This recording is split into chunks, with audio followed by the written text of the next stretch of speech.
Well, hello, it's Liam again from Unique Cars and Parts, and today I'm with Cameron and his very lovely looking black Fiat. Oh no, it's not quite a Fiat. That's what the Americans have got. We out here in Australia ended up with the Abarth version. So it's the Abarth. And what? No. Abarth. Abarth. Sorry. It's not a big bath. It's an Abarth.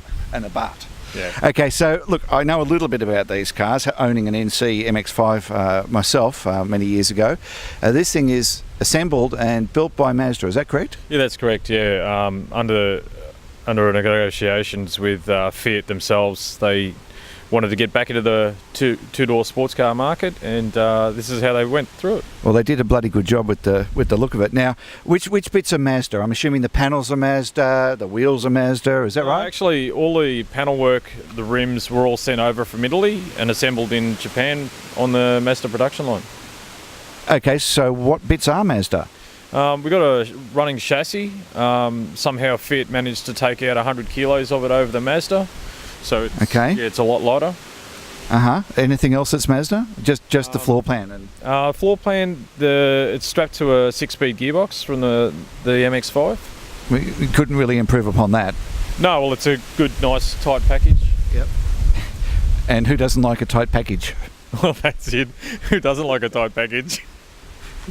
And the engine, is that a Mazda, the Mazda 2 litre, I'm guessing? No, that's the 1.4 multi-air from Fiat. It's also in the Alfa as well. Alfa run the same engine. So this is an Italian engine in here as well? Yeah, so Italian engine. Italian unreliability? Yeah, nearly. Has it given you any problems? Oh, not much other than burning oil, but apparently the multi-airs do burn a bit of oil. And when you say a bit of oil, how much oil? 20 litres and 25,000. That does sound a lot. Yeah, I've heard the same thing though from a lot of others. Multi-airs really suck it. Okay, so we've just come to the front of the car and this looks like an absolute beast. It looks so much more aggressive than the MX-5. Who designed this? So this was designed with assistance from Mopa. So this is you could say it's a bit of a mongrel car. There's 4 different car manufacturers underneath this as a project. So you've got. And can you name the 4? You've got Mopa, which is owned by, which own Fiat now. So Fiat, Abarth, Mopa, and it's got the Mazda wire looms through it as well. Okay, so that explains that. Is it possible to have a look under the hood? Yeah, we could do that. Okay, so what we're looking at here is a Fiat multi-air turbo. So this is assembled, I'm assuming, in Italy as well. Yeah, the engine itself is, yes. They shipped the engine, drivetrain, a few other bits and pieces over from Italy. Okay, and it looks like a fairly small sort of engine and a fairly compact sort of engine bay. Yeah, they made it lighter, dropping a bit of weight from the 2-litre engine to the 1.4. Better handling? Yeah, it still kept the 50-50 weight ratio, same as the MX-5. And these torsion bars here, are they Mazda or are they Fiat? No, they're Fiat. The struts on it they're not adjustable as standard, but yeah, you can always buy another package. Okay, and is there any other changes that we could see on this car that the standard Mazda wouldn't have? Well, it's a couple of inches longer. The nose cone and the tail end panel work have ensured that. Otherwise, the wheelbase is exactly the same. Okay, so we're at the back of the Abarth now, and it is a fine-looking automobile from every angle. I think everyone would agree this thing looks the goods. But I have to question, Cameron, this particular scorpion symbol here, is that original? No, she's an aftermarket. It just looked a little bit better on the end of the badge work. Well, you know what they say about BMW owners putting M badges on their non-M cars. What do you think about an Abarth owner putting that on the back of their 124? No, as long as it's an Abarth originally, it's not a bad idea.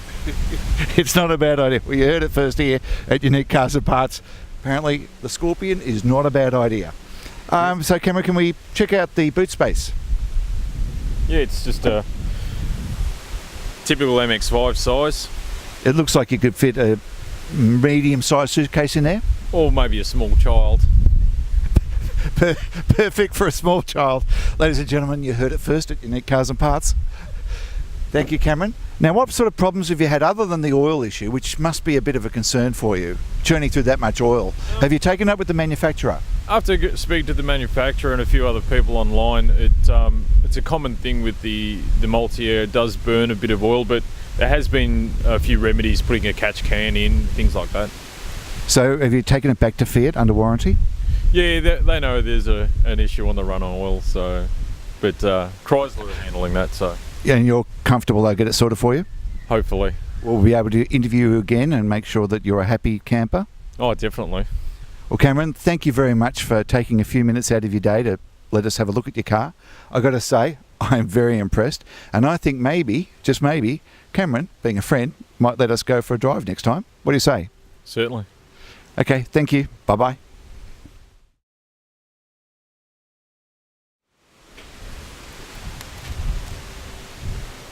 Okay, so the wind. Raining trees. Cut. Are you hearing us? Are we okay now? No, okay. There's a lot of trunk room. No, not really. Noticed I used the word trunk for our American viewers, Yeah. of which there are 0. Can't fit a golf bag in there, but the same thing. You could fit a small suitcase. Or a small child. Sorry. I forgot that. Okay, so let's try that again. We'll do it again. Take 2. Take 2.